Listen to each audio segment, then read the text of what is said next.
Assalamualaikum warahmatullahi wabarakatuh.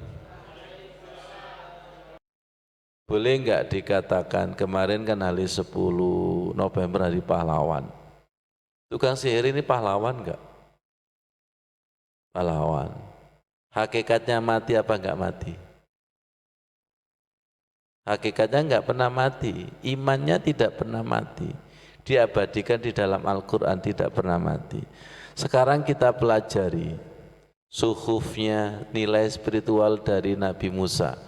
Saya kasih tema Nabi Musa berjumpa kepada Allah, surat Toha ayat 11 sampai 14. Perhatikan, makanya di sini innani anallah la ilaha illa ana fa'budni wa aqimis sholata li dzikri. Suhufi Ibrahim wa Musa. Pelan-pelan. Jenengan ketika baca ini kemana sih Bu? Siratal ladzina an'amta alaihim. Kemana jiwa jenengan? Mbu Ustaz, melayang Ustaz. Makanya jenengan sering gak ketemu para nabi. Kalau jenengan buka tafsir Siratal ladzina an'amta alaihim, berilah petunjuk seperti orang-orang yang telah engkau berikan petunjuk. Ada 4 itu, minan nabiyina wasiddiqina wasyuhada'i wassolihin. Berilah petunjuk seperti siapa para nabi, para siddiqin pencari kebenaran, para syuhada, para solihin. Kalau sering minta kepada Allah, kita nanti akan ketemu dengan orang-orang soleh yang masih hidup atau yang telah wafat dengan karya-karyanya. Keimanannya tukang sihir ini diabadikan Al-Quran, saking hebatnya enggak? Saking hebatnya. Sesama orang yang diberi petunjuk nanti ketemu jejaknya. Saya nggak tahu jenengan jejaknya kemana ini. Saya sholat Ustaz tanpa jejak, tuyul. Nggak ada jejaknya, berarti setan itu. Ya Allah, Masya Allah. Lihat saya, Bu Anis, min asari sujud itu jejak enggak? Jejak, jejak. Saya cerita lagi ya, ojo ngantuk tak Bu?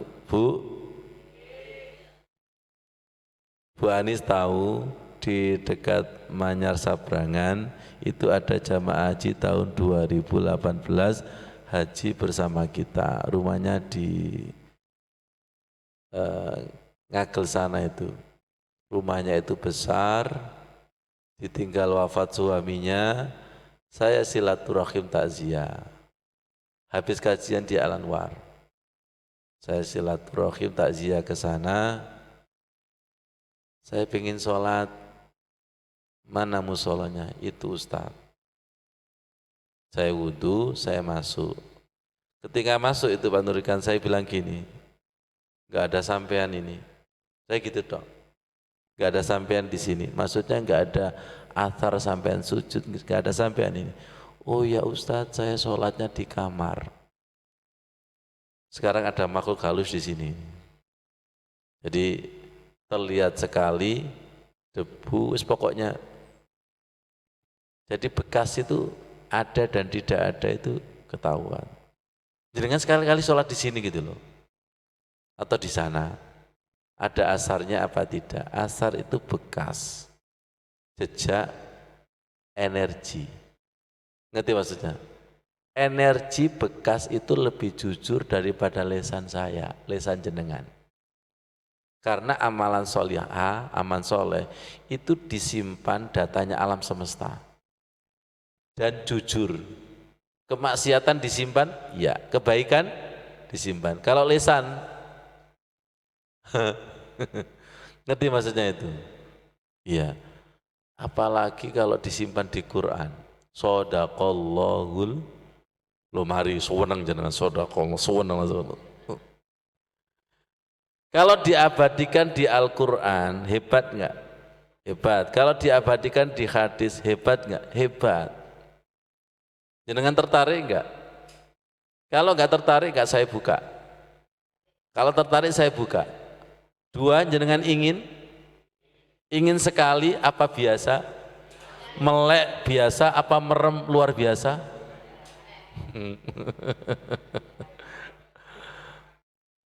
Masya Allah yang karim. Jenengan sekian tahun pernah mendengarkan tukang sihirnya Fir'aun beriman? Belum, alhamdulillah sekarang dapat ilmu baru. Tidak hanya ilmu baru, iman baru, dan semoga teman kita di surga nanti. Semoga teman kita di surga yang dibuka oleh Allah dari kekafiran menjadi keimanan. Nabi Musa berjumpa Allah. Ini saya sampaikan juga di Padang Arafah. Nah, tersimpan enggak di Padang Arafah? Kita buka lagi ya. Labbaik Allahumma labbaik. Labbaik la syarika laka labbaik. Innal hamda wan ni'mata laka wal mulk la syarika lak. Falamma ataha nudiya ya Musa, maka tatkala Nabi Musa mendatangi api itu, kemudian ada suara, ya Musa, wahai Musa, inni ana rabbuka fakhlaq na'laik. Ada suara. Nabi Musa itu mendapat julukan taklim, mampu bicara langsung dengan Allah. Semoga kita ketularan dalam sholat.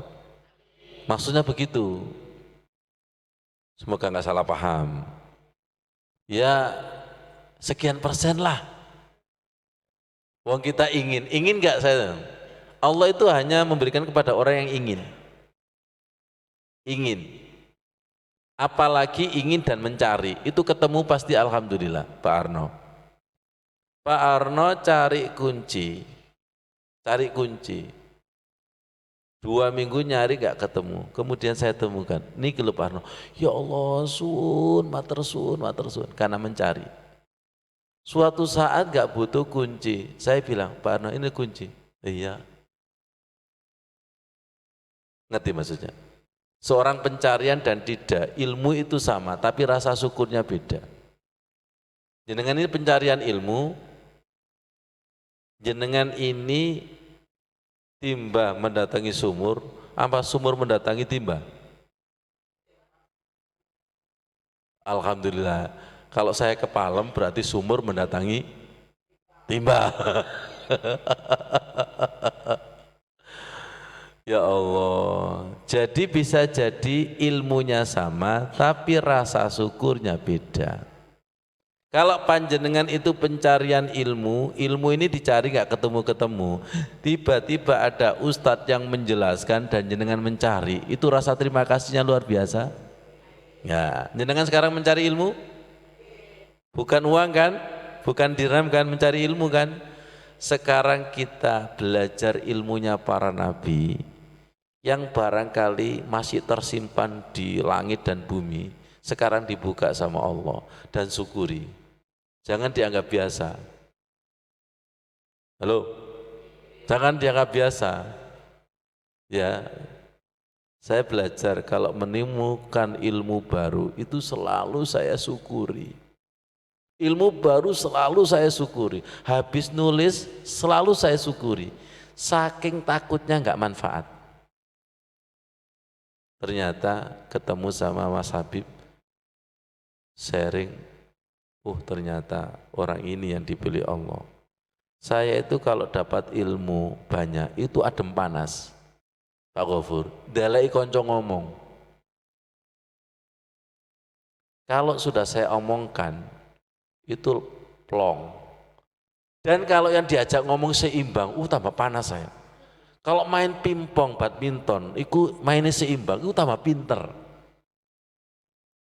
Paham Bu Aida? Main badminton ambil anak-anak, ya pegel juku kok. Semoga jenengan main seimbang lah, seimbang amin. Paham Bu Ge? Ya Allah seimbangkan, ya Allah seimbang. Ojo mermelek, itu gak seimbang itu. Ngene adalah Ustaz. Gak seimbang ya Allah. Setan itu gak rela loh, betul, gak seimbang itu loh. Kalau seimbang itu semakin panas dan semakin pinter, betul nggak? Kalau semakin pinter tidak bisa menyudahi, ya, tidak bisa menyudahi. Mari itu, enak itu, enak itu. Masya Allah. Saya mengajarkan ilmu, kalau saya tidak menemukan style saya, aduh gak imbang kira, turun ketemu style saya. Persis seperti jenengan itu atletik, main, ya Allah kok turun ketemu gayaku ya. Betul nggak? Biasanya pemanasan dulu? Ya betul. Sama seperti sholat. Sholat biasanya belum menemukan konek itu ketika rakaat pertama. Itu dari sinyal. Baru rakaat kedua, lo ketemu aku biasa siaran kok gini. Iya betul. Sudah ketemu Bu siarannya Bu? Bu. Kayaknya dengan siaran sendiri deh. Nih, Nabi Musa mau siaran dengan Allah. Kiasan ya ini ya, siaran ini, mau berbicara langsung dengan Allah. Ini ana rabbuka, saya ini Tuhanmu, lepaskan terompamu. Innaka bil wadil muqaddasi tuwa, sesungguhnya engkau Musa sudah sampai kepada lembah suci Bukit Tursina, nama lainnya adalah Tua. Tua, rungokno sing tua-tua itu. Wa anakhtartuka fastami lima yuha. Masuk, saya memilihmu, torok garis bawahi, saya memilihmu. Dengarkan apa yang akan saya wahyukan. Apa itu? Innani anallah la ilaha illa ana fa'budni wa aqimis sholata lidzikri. Sesungguhnya aku Allah, tidak ada Tuhan kecuali aku, sembahlah aku, dirikanlah sholat untuk mengingatku.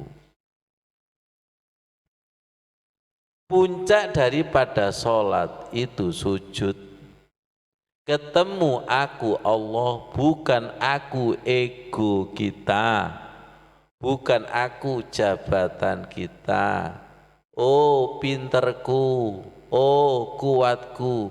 Berarti sujud itu sudah wilayah fana, mentiadakan diri. Di sini di sini Allah menyuruh Nabi Musa melepaskan terompa. Melepaskan terompa. Wilayah takwil itu terompa kesombongan. Di sini ada kata lembah suci Tursina. Perhatikan, lembah suci Tursina, kota suci Mekah Madinah, kitab suci Quran, bulan suci Ramadan, tanah suci masjid, hati suci sholat dan baca Al-Quran. Tidak akan tersentuh konek kepada yang suci kalau tidak betul-betul suci. Pelan-pelan. Orang kafir itu kan aslinya tidak boleh masuk ke Mekah dan Madinah. Orang kafir pun juga aslinya nggak boleh masuk masjid. Aslinya dalam Al-Quran itu. Tapi nanti dalam konteks lainnya beda. Begini. Andai kata orang kafir itu masuk masjid nekat, bisa enggak? Bisa. Tapi tidak bisa connect. Menurut Imam Syafi'i, kalau enggak punya wudhu kan enggak boleh nyentuh. Jenengan nggak punya wudhu, nekat nyentuh, betul tersentuh kertasnya, tapi ruhnya nggak bisa disentuh. La yamassuhu illal mutahharun.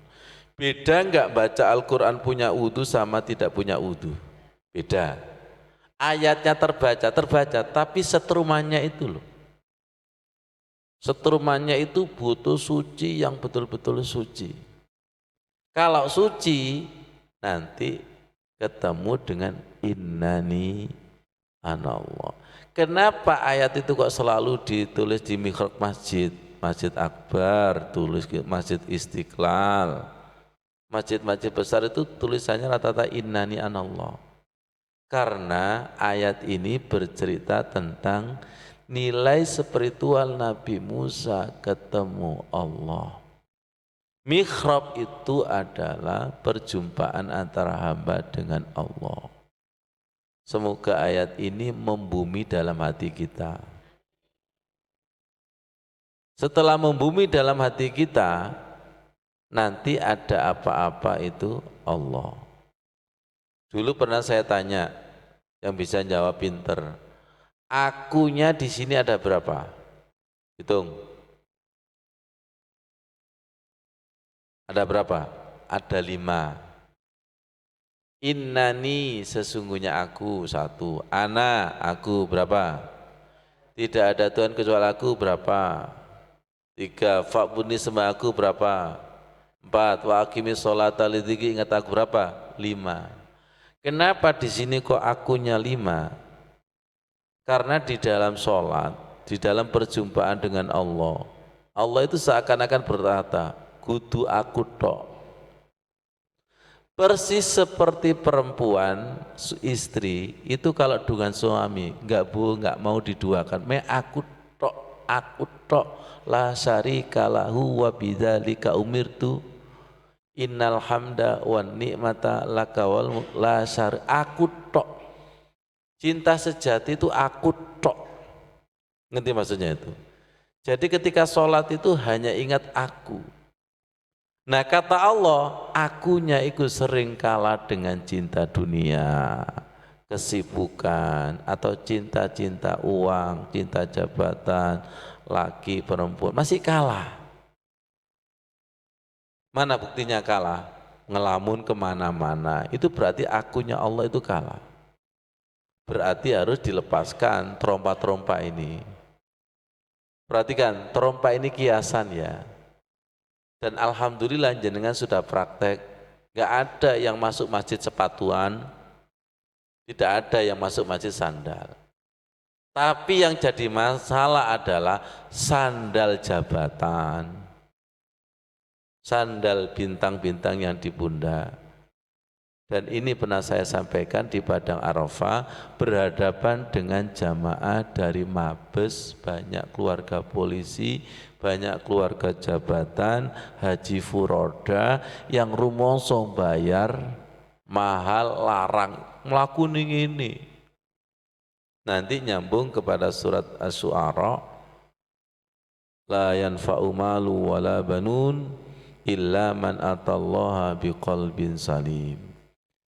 Tidak ada manfaatnya harta dibanggakan, anak sukses dibanggakan. Yang berarti di hadapan Allah ketika menghadap adalah hati yang salim, hati yang selamat dari kesyirikan, hati yang selamat dari mendewa-dewakan jabatan selain Allah. Selamat itu. Jadi ayat ini penuh makna, dan di sini ada kata-kata wa anakhtartuka. Semoga kita dipilih seperti Nabi Musa yang mampu berdialog langsung dengan Allah di dalam sholat. Wassalamualaikum warahmatullahi wabarakatuh.